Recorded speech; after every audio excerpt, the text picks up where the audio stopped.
I thought about when my father bought me the first set of colored pencils. 12 of them were lining up pretty and neat in a paper package.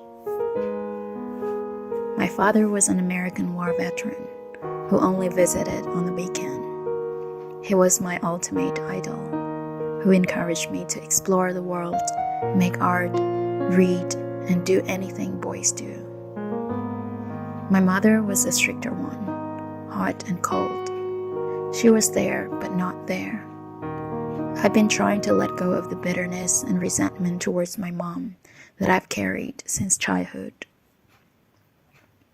After my first year in graduate school in the US, I came back to Vietnam for summer break, carrying with me so much joy, growth, and tons of excitement from halfway through becoming an art therapist.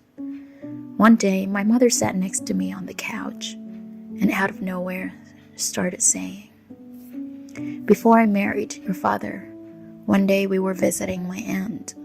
When we were alone in the room, he pushed me down on the bed like a beast.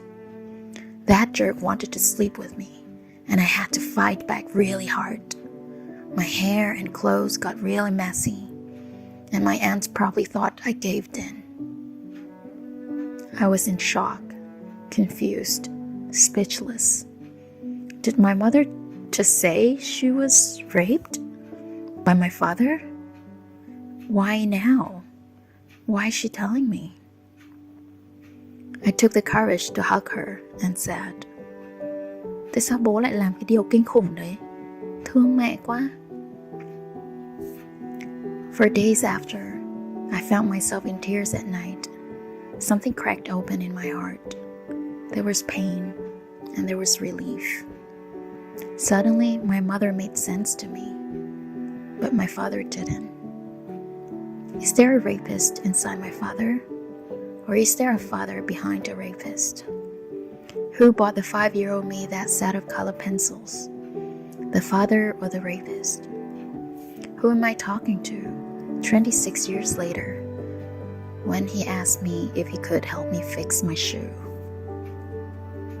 It took me a whole year to digest the information with the support of my therapist. My inner child taught me that love does not discriminate. I could love my father for who he is and still disagree with his behavior. My inner wise woman showed me how to grieve.